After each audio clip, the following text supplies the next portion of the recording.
नमस्कार दोस्तों, ये है वीडियो नंबर 3। ठीक है ना। तो फ्रेंड्स, तो जो 75 क्वेश्चन है, आइए इस वीडियो में हम करने वाले हैं 75 क्वेश्चन। ठीक है। तो पिछले वीडियो में दोस्तों लेक्चर नंबर 2 में मैंने 75 क्वेश्चन जो है करवा दिया हूँ। ठीक है ना। अब आइए ये दूसरा लेक्चर है, यानी कि तीसरा लेक्चर है, तो नेक्स्ट 75 क्वेश्चन हम करेंगे। ठीक है फ्रेंड्स। तो अगर आपने दूसरा वीडियो नहीं देखा है इससे पहले वाला, तो जरूर उसको देख लीजिएगा, क्योंकि जो जितने सारे क्वेश्चन ये ऊपर जा रहे हैं ये सब मैंने जो है करवा दिए हैं, और वो एकदम एकदम जो है एक एक पॉइंट उसको क्लियर करके। ठीक है फ्रेंड्स, तो जरूर देख लीजिएगा, उसको इंपॉर्टेंट है।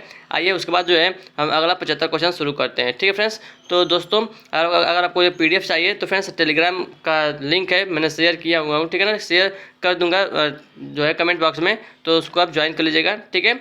एक व्हाट्सअप ग्रुप भी रहेगा, उसको भी ज्वाइन कर सकते हैं दोस्तों, उसमें मैं आपको शेयर कर दूंगा। ठीक है दोस्तों। तो देखिए यहाँ तक हो गया था पिछले वीडियो में। ठीक है। अब आइए अगला वीडियो में हम यहाँ से शुरू करते हैं फ्रेंड्स, यहाँ से। ठीक है ना। 75 क्वेश्चन हम देखने वाले हैं यहाँ से, तो 76 से लेकर 150 प्रश्न हम देखेंगे। ठीक है फ्रेंड्स। तो आइए शुरू करते हैं। देखिए, तो कर्षण यानी कि ट्रैक्शन कार्य के लिए किस मोटर का प्रयोग किया जाता है? तो दोस्तों ऑप्शन नंबर सी करेक्ट है, DC सीरीज मोटर का प्रयोग किया जाता है। ठीक है। DC सीरीज मोटर का प्रयोग और हम क्रेन में भी करते हैं और लिफ्ट में भी करते हैं। ठीक है फ्रेंड्स। और जो कंपाउंड मोटर है ऑप्शन बी वाला, उसका हम क्या करते हैं? एलिवेटर में उसका हम प्रयोग करते हैं। ठीक है ना। कंपाउंड कम्युलेटिव मोटर का प्रयोग करते हैं एलिवेटर में। और शंट मोटर ऑप्शन जो डी है, वो शंट मोटर का प्रयोग हम कहाँ करते हैं फ्रेंड्स? तो फ्लाई व्हील में करते हैं, लेथ मशीन में करते हैं, और कटिंग टूल्स में हम शंट मोटर का प्रयोग करते हैं। ठीक है दोस्तों। आइए अगला क्वेश्चन देखते हैं फ्रेंड्स। ठीक है। तो फिर अगला जो क्वेश्चन है कि जब लोहे का क्षय और तांबे को क्षय बराबर होता है तो ट्रांसफार्मर दक्षता क्या होती है दोस्तों? तो क्या होती है? पूर्ण होगी। ठीक है ना। यानी कि फुल लोड जो है, फुल लोड पर जो होता है, जो तांबे का क्षय यानी कि जो आयरन लॉस होता है और कापर लॉस होता है, वो दोनों बराबर होता है। ठीक है फ्रेंड्स। फुल लोड पर जो है आयरन लॉस और कापर लॉस बराबर होता है। ठीक है फ्रेंड्स। यानी कि इस कंडीशन में लॉसेस जो होता है वो बहुत ही कम हो जाते हैं। ठीक है। अगला प्रश्न है दोस्तों, देखिए, फ्लैशर बल्ब का प्रयोग किसमें किया जाता है फ्रेंड्स? तो ऑप्शन सी, सजावटी प्रकाश व्यवस्था के लिए फ्लैशर बल्ब का प्रयोग किया जाता है। ठीक है ना। इसमें जो स्विच होता है उसको हम श्रेणी क्रम में जोड़ते हैं। ठीक है। ड्रम स्विच वो सिंगल फेज का होता है। ठीक है फ्रेंड्स। जो इंपॉर्टेंट होगा मैं आपको सारे पॉइंट वो जो है कवर करूंगा। ठीक है। तो रिफ्लेक्शन स्टार्ट इंडक्शन मोटर क्या है? रिफ्लेक्शन जो स्टार्ट इंडक्शन मोटर क्या है दोस्तों? तो सिंगल चरण AC मोटर होता है। ठीक है। उसके बाद आगे बढ़ते हैं। देखिए, सीसा यानी कि लेड एसिड बैटरी में निम्न में से किस इलेक्ट्रोलाइट का प्रयोग किया जाता है फ्रेंड्स? तो ऑप्शन नंबर सी, तनु यानी कि डाइल्यूट सल्फ्यूरिक एसिड का प्रयोग किया जाता है। ठीक है ना। H2SO4 का प्रयोग करते हैं। और जो अमोनियम क्लोराइड है वो लेक्लांसी सेल में हम अमोनियम क्लोराइड का प्रयोग करते हैं, याद रखिएगा। ठीक है दोस्तों। उसके बाद है DC मोटर स्टार्टर का प्रयोग किसके लिए किया जाता है फ्रेंड्स? तो प्रारंभिक करंट को नियंत्रित करने के लिए जो है हम DC मोटर स्टार्टर का प्रयोग करते हैं। ठीक है। तो जो मोटर स्टार्टर होता है दोस्तों वो 2 प्रकार यानी कि 3 प्रकार का होता है। एक 2 point starter, 3 point starter, 4 point starter. ठीक है ना। जो 2 पॉइंट स्टार्टर है उसका प्रयोग हम DC मोटरों को जो है उसको स्टार्टर करने के लिए करते हैं, DC सीरीज मोटर के लिए करते हैं। ठीक है। आगे बढ़ते हैं फ्रेंड्स, ये फार्मूला है उसको देख लीजिएगा। ठीक है। देखिए, सजावटी प्रकाश व्यवस्था में श्रृंखला में कई लाइट जो है वो किसके द्वारा नियंत्रित होती है? तो ड्रम स्विच के द्वारा नियंत्रित होती हैं। ठीक है। उसके बाद अगला प्रश्न है, परमाणु बिजली उत्पादन संयंत्र का ईंधन क्या है फ्रेंड्स? तो वो है क्या? तो यूरेनियम और थोरियम। ठीक है। यूरेनियम 235 होता है। ठीक है ना। कोयला दोस्तों ये थर्मल पावर प्लांट में यूज करते हैं। और पानी का प्रयोग हाइड्रो पावर प्लांट में होता है। और जो डीजल है वो डीजल पावर प्लांट में हम डीजल का प्रयोग करते हैं। ठीक है। आगे बढ़ते हैं फ्रेंड्स। देखिए, इलेक्ट्रिक रेलवे इंजन के लिए प्रयोग की जाने वाली यूनिवर्सल मोटर कितने हार्स पावर की होती है दोस्तों? तो 2200 हार्स पावर का होता है। 650 वोल्ट 25 हर्ट्ज फ्रीक्वेंसी होता है। ठीक है ना। और जो मिक्सर होता है वो 350 वाट का होता है। ठीक है ना। और लोड कितना होता है? 10,000 से 1500 यानी कि RPM इसका यूनिवर्सल मोटर का जो है स्पीड होता है। ठीक है। 10,000 से 15,000 RPM रिवोल्यूशन पर मिनट होता है। ठीक है। आगे बढ़ते हैं। ये क्वेश्चन है, एक 3 फेज 50 हर्ट्ज वाली प्रेरण मोटर 1500 RPM पर चल रही है तो पोल की संख्या कितनी होगी? तो दोस्तों फार्मूला होता है P बराबर 120 F जो है बटा N होता है। ठीक है। तो ऐसा निकाल लेंगे दोस्तों, तो ऐसे आपका आंसर आ जाएगा। ठीक है। तो देखिए, अगर 2 पोल है तो जो स्पीड होगा RPM होगा वो 3000 होगा। 4 पोल के लिए 1500 RPM होगा। 6 पोल के लिए 1000 RPM होगा। और 8 पोल के लिए 750 RPM होगा। ठीक है दोस्तों। तो आइए अब आगे बढ़ते हैं। ठीक है। रोटर और प्रेरण मोटर के स्टेटर बने होते हैं, किससे बने होते हैं दोस्तों? तो स्टील कोर से बने होते हैं। ठीक है। जिसकी मोटाई जो है, ये देखिए जो मोटाई होता है लेमिनेशन की जो मोटाई होता है 0.35 mm से 0.5 mm होता है। ठीक है। आमतौर पर 3 फेज स्क्वायरल केज प्रेरण मोटर का पूर्ण भार करंट क्या है दोस्तों? तो निर्धारित एचपी का 1.5 गुना होता है, ठीक है ना, क्षमता की 1.5 गुना होती है, ठीक है। एक 3 फेज 4 पोल 50 हर्ट्ज वाली तुल्यकालिक मोटर की तुल्यकालिक गति कितनी होती है दोस्तों? तो 1500 आरपीएम होता है, ठीक है। आप यहाँ से जो है फार्मूला से निकाल सकते हैं, ठीक है, बहुत ही सिंपल फार्मूला है।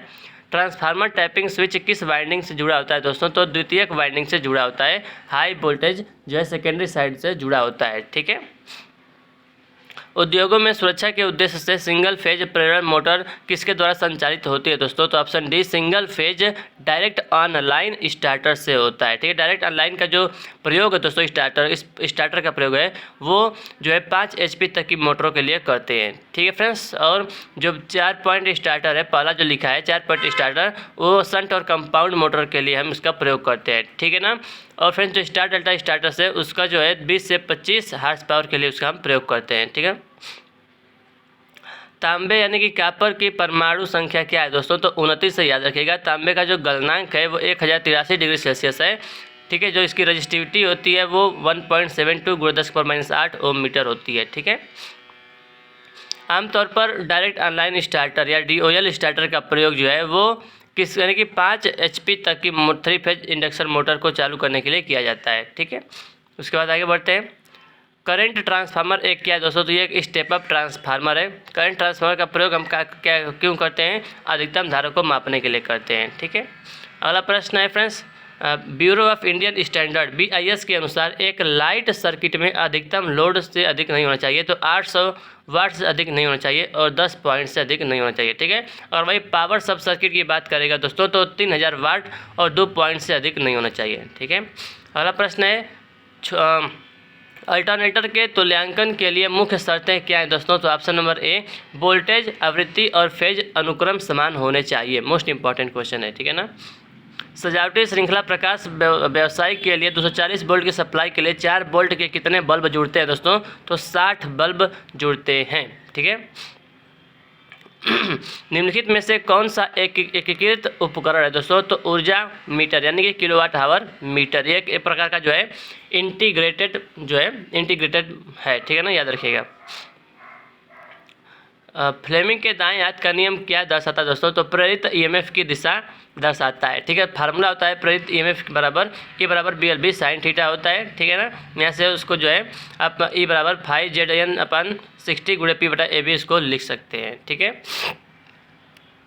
केबल के जोड़ों के लिए दोस्तों पकड़ यानी कि जो लग्स होता है वो किस सामग्री से बने होते हैं दोस्तों? तो एल्युमिनियम और तांबे के बने होते हैं, याद रखिएगा। वेव वाइंडिंग में कितने पैरेलल पाथ यानी समांतर पथ होते हैं दोस्तों? तो वेव वाइंडिंग में 2 होते हैं, याद रखिएगा, ठीक है। और जो लैप वाइंडिंग होता है उसमें जो नंबर ऑफ पैरेलल पाथ होता है वो पोलों की संख्या के बराबर होता है, ठीक है। इतना आप याद रखिएगा।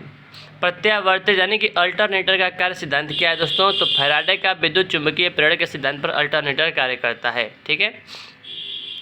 और उसके बाद निम्नलिखित में से कौन सा इंसुलेशन प्रतिरोध परीक्षण है दोस्तों? तो जो ऑप्शन बी है मेगर क्या करता है दोस्तों? अधिक प्रतिरोध को मापता है, ठीक है ना। और जो टैकोमीटर से हम क्या करते हैं दोस्तों? तो शाफ्ट की घूर्णन गति को हम पता करते हैं, ठीक है। वाट मीटर शक्ति मापता है। मल्टीमीटर दोस्तों ये एम्पियर यानी कि धारा को, वोल्टेज को और जो प्रतिरोध को भी माप देता है, ठीक है ना, मल्टीमीटर। उसके बाद RCC पोल का प्रयोग किस लाइन में किया जाता है दोस्तों? तो 11 kV तक यानी कि 11,000 वोल्ट तक किया जाता है RCC पोल का प्रयोग, ठीक है। और एक होता है दोस्तों पिन इंसुलेटर होता है दोस्तों। पिन इंसुलेटर का प्रयोग जो है हम 11,000 वोल्ट में करते हैं और कभी कभी 33,000 वोल्ट में भी पिन इंसुलेटर का प्रयोग हम कर देते हैं, ठीक है। टर्बो यानी कि उच्च गति प्रत्यावर्तित के लिए जो है किस प्रकार के रोटर का प्रयोग किया जाता है दोस्तों? तो हाई स्पीड के लिए बेलनाकार पोल रोटर का प्रयोग किया जाता है, ठीक है। जैसे कि थर्मल पावर प्लांट हुआ दोस्तों उसमें हम इसी का प्रयोग करते हैं, ठीक है ना, बेलनाकार पोल का रोटर का प्रयोग करते हैं। और जो हाइड्रो पावर प्लांट होता है दोस्तों उसमें हम टरबाइन का प्रयोग करते हैं, लेकिन जो है उसकी गति ज़्यादा उच्च नहीं होती है, ठीक है ना। उसके लिए हम जो है मतलब 3 प्रकार का एक होता है, 3 प्रकार का हाइड्रो पावर प्लांट होता है ना। एक हाई हेड होता है, मीडियम हेड होता है, लो हेड होता है, ठीक है ना। तो जो है फ्रेंड्स तो याद रखिएगा, ठीक है ना। तो आगे बढ़ते हैं। देखिए शक्ति कारक यानी पावर फैक्टर का अधिकतम मान क्या होता है दोस्तों? तो इकाई यानी कि 1 होता है, ठीक है ना। उसके बाद है AC घुमावदार में पिच फैक्टर क्या है दोस्तों? AC वाइंडिंग में पिच फैक्टर क्या है? तो घुमावदार पिच बटा पोल पिच होता है, ठीक है ना। पोल पिच बराबर number of slots upon number of pole होता है, फार्मूला है। BIS के अनुसार DC की आपूर्ति में धनात्मक, ऋणात्मक और तटस्थ तार के रंग कोड क्रमशः हैं दोस्तों। तो याद रखिएगा कि लाल, नीला और काला, लाल, नीला और काला, ठीक है ना, लाल, नीला और काला। एक ब्रिटिश अश्वशक्ति हार्स पावर कितने वाट के बराबर होता है? 746 वाट के बराबर होता है, ठीक है फ्रेंड्स। और देख सकते हैं यहाँ पे और भी सारा लिखा गया है, ठीक है, तो इसको याद रखिएगा। जो मैं बोल रहा हूँ वो भी बहुत इंपॉर्टेंट है, ठीक है। ऐसी सर्किट में अगर वोल्टेज और करंट के बीच फेज का अंतर 90 डिग्री है तो विद्युत शक्ति होगा दोस्तों क्या होगा? शून्य होगा, क्योंकि काश 90 अंश का मान 0 होता है तो P बराबर VI काश फाई होता है, यानी कि काश, ठीक है, काश फाई होता है तो काश थीटा का मान यहाँ पे जो है क्या हो जाएगा? 0, तो P बराबर 0 हो जाएगा। दोस्तों देखिए, यानी कि 3 पॉइंट और 1 टाइम जो है किस स्टार्टर में प्रयोग करते हैं, ठीक है, तो स्वचालित स्टार डेल्टा स्टार्टर में प्रयोग करते हैं। यानी कि बस आप जो है स्टार्टर वाला याद रखिएगा, जो पॉइंट मैं आपको पीछे बताया था, ठीक है। यदि 1.5 वोल्ट के 6 सेल सीरीज में जुड़े हुए हैं लेकिन एक सेल विपरीत दिशा में जुड़ा हुआ है तो फिर कुल वोल्टेज कितना होगा दोस्तों? तो 6 वोल्ट होगा, ठीक है। ट्रांसफार्मर में लोड के अनुसार किस प्रकार के नुकसान बदलते हैं? तो याद रखिएगा, लोड के अनुसार दोस्तों केवल कॉपर जो लॉस होता है वही बदलता है, क्योंकि जो आयरन लॉस होता है या कोर लॉस होता है वो कांस्टेंट होता है, वो लोड के बदलने पर नहीं बदलता है, ठीक है दोस्तों। कॉपर लॉस जो होता है वो लोड के बदलने पर बदलता रहता है, ठीक है। उसके बाद ट्राई स्क्वायर का प्रयोग जो है किस अंश के कोण पर सटीकता से मापने के लिए किया जाता है? तो 60 अंश के कोण पर, ठीक है। चल उपकरण यानी कि मूविंग आयरन इंस्ट्रूमेंट का प्रयोग जो है किसके लिए किया जा सकता है? तो AC और DC दोनों के लिए किया जा सकता है। मूविंग आयरन जो है वो RMS वैल्यू को रीड करता है, AC DC दोनों पर प्रयोग कर सकते हैं। जो इसका फ्रेंड्स जो स्केल होता है ना वो अरेखीय होता है, यानी कि जो है लीनियर नहीं होता है, ठीक है ना, नॉन लीनियर होता है, अरैखिक होता है। PVC कंड्यूट नली वायरिंग के मामले में PVC कंड्यूट नली की न्यूनतम मोटाई होनी चाहिए तो 1.5 mm होनी चाहिए, ठीक है, याद रखिएगा। 3 फेज वाले मोटर स्टार्टर में पुश बटन कहाँ जुड़ा होता है दोस्तों? तो नियंत्रण सर्किट की श्रृंखला में जुड़ा होता है, ठीक है, याद रखिएगा। काम के लिए वाइस का चयन किस पर निर्भर करता है? तो कब्जे के आकार पर करता है, ठीक है। तो वाइस क्या होता है दोस्तों? ये किसी वस्तु को, जब को पकड़ने के लिए इसका प्रयोग किया जाता है। आपने देखा होगा वाइस का पूरा नाम बेंच वाइस होता है। किस ट्रांसफार्मर में कोई हानि नहीं होता है दोस्तों? तो आदर्श ट्रांसफार्मर में, यानी कि आइडियल ट्रांसफार्मर में कोई लॉसेस नहीं होता है, ठीक है ना। रेजिस्टेंस का मान 0 होता है, इनपुट पावर बराबर आउटपुट पावर होता है, एफिशिएंसी 100% होता है। किस प्रकार के ट्रांसफार्मर का प्रयोग वोल्टेज स्टेबलाइजर के लिए किया जाता है दोस्तों? तो ऑटो ट्रांसफार्मर का प्रयोग जो है वोल्टेज स्टेबलाइजर के लिए किया जाता है, ठीक है फ्रेंड्स। स्टेप डाउन ट्रांसफार्मर का प्रयोग जो है वो डिस्ट्रीब्यूशन के लिए किया जाता है, ठीक है। आइसोलेटेड सेकेंडरी प्रकार दो को जो ट्रांसफार्मर है उसका यूज हम प्रोटेक्शन के लिए करते हैं, जो उसका टर्न रेशियो होता है 1:1 होता है। और स्टेप अप प्रकार का जो ट्रांसफार्मर होता है उसका वो जो है वो क्या करता है? वोल्टेज को बढ़ाता है और करंट को घटाता है, ठीक है। पावर जनरेटिंग स्टेशन में स्टेप अप का प्रयोग हम करते हैं, स्टेप अप ट्रांसफार्मर का, ठीक है। फ्यूज तार में क्या होनी चाहिए दोस्तों? फ्यूज तार में निम्न प्रतिरोधकता और निम्न गलनांक होना चाहिए, ठीक है फ्रेंड्स, याद रखिएगा, निम्न प्रतिरोधकता और निम्न गलनांक होनी चाहिए। दोस्तों प्रतिरोधकता निम्न का है, ठीक है ना, यानी कि जो उसकी चालकता है वो उच्च होनी चाहिए, ठीक है, याद रखिएगा। जो है हेलोन CTC प्रकार के अग्निशामक का डैश को बुझाने के लिए प्रयोग किया जाता है। तो बिजली से लगने वाली आग को बुझाने के लिए हेलोन या CTC का प्रयोग किया जाता है, याद रखिएगा, ठीक है। उसके बाद आगे बढ़ते हैं फ्रेंड्स। विशुद्ध इंडक्टिव सर्किट में पावर क्या होता है फ्रेंड्स? तो 0 होता है, ठीक है। ट्रांसफार्मर के नो लोड करंट का मान होता है तो फ्रेंड्स 2% से 5% होता है, ठीक है ना, याद रखिएगा। उसके बाद आगे बढ़ते हैं फ्रेंड्स। घरेलू उपकरणों में तापन तत्व के लिए यानी कि हीटिंग एलिमेंट के लिए किस सामग्री का प्रयोग किया जाता है? तो नाइक्रोम का किया जाता है। नाइक्रोम जो है 80% नाइक्रोम निकिल होता है, 40% क्रोमियम होता है। गलनांक 1400 डिग्री सेल्सियस होता है। तो इसकी प्रतिरोधकता 1.6 × 10⁻⁶ ओम मीटर होता है, ठीक है। स्टार्टिंग और रनिंग वाइंडिंग के बीच फेज अंतर क्या होता है दोस्तों? तो इलेक्ट्रिकली जो है वो 90 अंश जो है के कोण पर होते हैं, ठीक है। BH वक्र में जो है B का प्रतिनिधित्व करता है दोस्तों, तो क्या करता है B का प्रतिनिधित्व? चुंबकीय प्रवाह घनत्व, यानी जो B है वो क्या है? मैग्नेटिक फ्लक्स डेंसिटी है। इसका मात्रक होता है B का वेबर प्रति मीटर स्क्वायर होता है। ठीक है, आगे बढ़ते हैं। 3 फेज वाली प्रणाली में वाइंडिंग कॉइल के बीच फेज अंतर कितना होता है? तो 120 डिग्री होता है। ठीक है, निम्न में से कौन सा परीक्षण केबल के भूदोष यानी कि अर्थ फॉल्ट के स्थान पर पता लगाने के लिए प्रयोग किया जाता है? तो मुर्रे लूप टेस्ट का प्रयोग किया जाता है। ठीक है, निरंतरता परीक्षण मेगर से भी हम करते हैं और मेगर से हाई इंसुलेशन प्रतिरोध का मापन भी करते हैं। ठीक है फ्रेंड्स, MCB का पूर्ण रूप क्या होता है दोस्तों? MCB का फुल फॉर्म होता है मिनिएचर सर्किट ब्रेकर। ठीक है, याद रखिएगा दोस्तों, ये MCB का फुल फॉर्म है। दोस्तों आपके लिए क्वेश्चन है कि VCB का फुल फॉर्म बताइएगा। ठीक है ना, VCB का फुल फॉर्म क्या होता है? ठीक है, अगला क्वेश्चन है SF6 सर्किट ब्रेकर की कार्यशील वोल्टेज होती है कितना होती है? 36 किलो वोल्ट से 760 किलो वोल्ट होता है। ठीक है ना, BIS के अनुसार जो है फर्श से स्विच बोर्ड की ऊंचाई कितनी होनी चाहिए दोस्तों? तो 1.5 मीटर जो है वो होनी चाहिए। ठीक है ना, स्विच बोर्ड की ऊंचाई। ठीक है, और लाइट का ऊंचाई 2.5 मीटर होनी चाहिए। पंखे का ऊंचाई 2.75 मीटर होना चाहिए। प्लेट अर्थिंग के लिए GI जो है, GI प्लेट का मात्रक क्या होता है, यानी कि उसका जो है माप क्या होता है? तो 60 सेंटीमीटर गुणे 60 सेंटीमीटर गुणे 6.35 mm होता है। ठीक है फ्रेंड्स, तो GI का 60 गुणे 60 गुणे 6.35 होता है और कापर का 60 सेंटीमीटर गुणे 60 सेंटीमीटर गुणे 3.15 mm होता है। ठीक है, उसके बाद अगला क्वेश्चन है फैराडे के इलेक्ट्रोलाइसिस के पहले नियम के अनुसार द्रव्यमान किसके बराबर होता है? तो ZIT के बराबर होता है। ठीक है फ्रेंड्स, उसके बाद आगे बढ़ते हैं। निम्न में से किस मोटर को कम लागत के रखरखाव की आवश्यकता होती है?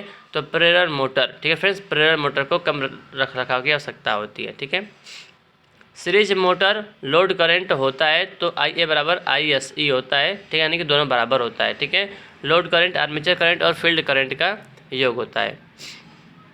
निम्न में से दोस्तों कौन सा उपकरण एक इलेक्ट्रीशियन के टूल किट में नहीं पाया जाता है? तो वाइस नहीं पाया जाता है। वाइस का प्रयोग जॉब को पकड़ने के लिए किया जाता है, लेकिन जो इलेक्ट्रीशियन के पास में होता है, इलेक्ट्रीशियन चाकू होता है, टेस्ट लैंप होता है, स्क्रू ड्राइवर होता है। ठीक है, स्क्रू ड्राइवर यानी कि टेस्टर होता है एक प्रकार का, आप जानते होंगे टेस्टर। ट्रांसफार्मर की सुरक्षा के लिए आमतौर पर किस प्रकार की रिले का प्रयोग किया जाता है दोस्तों? तो बुकोल रिले का प्रयोग किया जाता है। ये आंतरिक दोषों को पता कर लेता है। 500 kVA की क्षमता के लिए प्रयोग किया जाता है। ठीक है ना, इससे कम के लिए नहीं। ठीक है, मेन टैंक जो है वो कंजर्वेटर टैंक के बीच में, यानी कंजर्वेटर टैंक मेन टैंक और बुकोल रिले के बीच में लगा होता है। ठीक है, इससे याद रखिएगा, मेन टैंक और कंजर्वेटर टैंक के बीच में बुकोल रिले लगा होता है। ठीक है, ये एक प्रकार का गैसीय रिले होता है। ठीक है ना, यानी कि ये जो है फॉल्ट होने से पहले ही पता कर लेता है कि जो है मतलब कुछ गड़बड़ होने वाला है। ठीक है ना, देखिए मितोपयोजित यानी कि इकोनोमाइजर का प्रयोग जो है किसकी दक्षता को बढ़ाने के लिए किया जाता है? तो बॉयलर की दक्षता को बढ़ाने के लिए किया जाता है। ठीक है फ्रेंड्स, 10 से 12% तक दक्षता बढ़ जाती है। ओम के नियम के अनुसार वोल्टेज किसके बराबर होता है दोस्तों? तो V बराबर क्या होता है? I × R, करंट गुणे प्रतिरोध होता है। ठीक है, देखिए यानी कि VIR में संबंध क्या होता है? V प्रोपोर्शनल / I होता है, तो V बराबर IR हो जाता है, I बराबर V/R होता है, R बराबर V/I होता है। अगला क्वेश्चन है हाई स्पीड स्टील में, हाई स्पीड इस्पात में कार्बन का प्रतिशत यानी कि परसेंटेज क्या है? क्या होता है दोस्तों? तो 0.75 से 1.5% होता है। ठीक है ना, हाई स्पीड स्टील में। तार के मानक गेज की सीमा क्या होता है दोस्तों? तो 0 से 36 SWG होता है। ठीक है फ्रेंड्स, देखिए 0 से अगर 36, 0, 1, 2, 3, 4 जितना आप बढ़ते जाएंगे तार की मोटाई उतनी ही कम होती जाएगी। ठीक है, अगर आप 36, 35, 34, 33, 32, 31 ऐसे करते जाएंगे तो तार की मोटाई बढ़ती जाएगी, याद रखिएगा। 3 फेज में संतुलित और असंतुलित भार को मापने के लिए निम्न में से किस पद्धति का प्रयोग किया जाता है? तो ये ऑप्शन गलत है, तो याद रखिएगा 2 वाट मीटर का प्रयोग किया जाता है।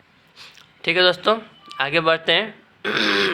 टैकोमीटर का प्रयोग क्या मापने के लिए किया जाता है दोस्तों? तो गति मापने के लिए किया जाता है। जो शाफ्ट होता है ना, आर्मेचर जो शाफ्ट होता है उसकी गति को मापने के लिए करते हैं, यानी जो मोटर है वो किस स्पीड से घूम रहा है उसके लिए हम प्रयोग करते हैं, ये पता करने के लिए। बाकी सब आप जानते हैं। रंग कोडित रोकने वाला पर सोने की पट्टी द्वारा इंगित की जाने वाली सहिष्णुता क्या है दोस्तों? तो सोना का होता है ±5%, चांदी का होता है ±10%, और अगर कोई भी कलर नहीं है तो उसके लिए होता है ±20% होता है। ठीक है, एक थर्मोकपल उपकरण पर काम करता है, किस पर काम करता है? तो पीजो इलेक्ट्रिक प्रभाव पर काम करता है। ठीक है फ्रेंड्स, अगला प्रश्न है, जलावर्त विद्युत धारा एडी करंट की विशेषताओं का प्रयोग किस मोटर में किया जाता है? फ्रेंड्स, तो एमसी में मोटर में डैम्पिंग के लिए इसका प्रयोग करते हैं। ठीक है फ्रेंड्स, मूविंग कॉइल में करते हैं, मूविंग कॉइल में डैम्पिंग के में जो है इसका प्रयोग करते हैं, एडी करंट डैम्पिंग का प्रयोग करते हैं। ठीक है, पीएमएमसी में अवमंदक के लिए एडी करंट का भी प्रयोग करते हैं। ठीक है, अवमंदक कुंडली का प्रयोग करते हैं। क्या होता है जब एक लीड एसिड बैटरी चार्ज होती है और उच्च दर करंट द्वारा डिस्चार्ज होती है? तो उसको हम क्या कहते हैं? बकलिंग कहते हैं। ठीक है फ्रेंड्स, बकलिंग कहते हैं। यानी कि देखिए, अगर 6 एम्पियर से चार्ज होता है, उसको हम 25 एम्पियर से और डिस्चार्ज होता है तो अधिक हीट बनता है, जिससे जो है टेढ़ी मेढ़ी जो है वो हो जाता है प्लेट उसका। ठीक है, तो उसी को हम कहते हैं बकलिंग दोष। ACSR का पूर्ण यानी कि फुल फॉर्म क्या होता है दोस्तों? तो एल्युमिनियम कंडक्टर स्टील रेनफोर्स्ड होता है। ठीक है फ्रेंड्स, याद रखिएगा ऑप्शन बी। ठीक है, इसमें जो स्टील का जो फ्रेंड्स प्रयोग किया जाता है, स्टील में जो है स्टील वायर का, GI वायर का प्रयोग किया जाता है फ्रेंड्स, तो उस क्यों किया जाता है कि यांत्रिक सामर्थ्य को बढ़ाने के लिए प्रयोग किया जाता है। ठीक है, अगला प्रश्न है दोस्तों, कार्क स्क्रू नियम किसको इंगित करता है? फ्रेंड्स, तो चुंबकीय क्षेत्र को इंगित करता है। ठीक है ना, ये कार्क स्क्रू दोस्तों क्या बताता है? सीधे धारा वाली चालक को बताता है। ठीक है ना, कार्क स्क्रू नियम यानी कि एक कंडक्टर है, उसमें करंट फ्लो कर रहा है। ठीक है, तो कार्क स्क्रू नियम से हम जो है चुंबकीय क्षेत्र की दिशा हम ज्ञात कर सकते हैं। ठीक है, ठीक है फ्रेंड्स, तो उसके बाद आगे बढ़ते हैं। लास्ट क्वेश्चन है इस वीडियो का। ठीक है ना, ये 75वां क्वेश्चन हो जाएगा। 75 क्वेश्चन हम लोग इस वीडियो में देखने वाले थे। तो कम्यूटेटर खंड को इंसुलेट करने के लिए निम्न में से किस सामग्री का प्रयोग किया जाता है? फ्रेंड्स, तो अभ्रक इंसुलेशन का प्रयोग किया जाता है। ठीक है फ्रेंड्स, तो कम्यूटेटर जो है स्लिप रिंग का प्रयोग किया जाता है। स्लिप रिंग जो है कठोर कर्षित तांबे का बना होता है। ठीक है फ्रेंड्स, तो उसके बाद हम जो है ये वीडियो हमारा यहाँ पे समाप्त होता है। ठीक है, 150 प्रश्न जो 75 प्रश्न हमने इस वीडियो में देख लिया है। ठीक है, और आपने पिछला वीडियो नहीं देखा तो पिछला वीडियो भी जरूर देख लीजिए फ्रेंड्स। ये जो PDF है दोस्तों, ये 761 जो है 61 पेज का है, जिसमें से मैंने 150 जो है 150 पेज कंप्लीट कर दिया हूँ 2 वीडियो में। ठीक है, इसके पहले वाला वीडियो और इस वीडियो में मिलाकर 150 जो है कंप्लीट हो चुका है। तो जरूर दोस्तों इस वीडियो को भी देख लीजिएगा। और बाकी जो अगला प्रश्न है दोस्तों, वो आने वाले अगले वीडियो में मैं आपके लिए जल्दी से ही इसको भी आपको बना दूंगा। ठीक है फ्रेंड्स, तो इस वीडियो पर भी मतलब लाइक कमेंट जरूर करिएगा फ्रेंड्स। वीडियो पसंद वीडियो को शेयर करिएगा, चैनल को सब्सक्राइब जरूर कर लीजिएगा दोस्तों। ठीक है फ्रेंड्स, तो आशा करता हूँ दोस्तों कि आपको वीडियो पसंद आई है। ठीक है फ्रेंड्स, तो मिलते हैं आपसे नेक्स्ट वीडियो में। तब तक दोस्तों अपना ख्याल रखिएगा। ठीक है, और तो बच्चों का सम्मान करेगा। तो मिलते हैं फ्रेंड्स आपसे नेक्स्ट वीडियो में। जय हिंद, जय भारत, वंदे मातरम।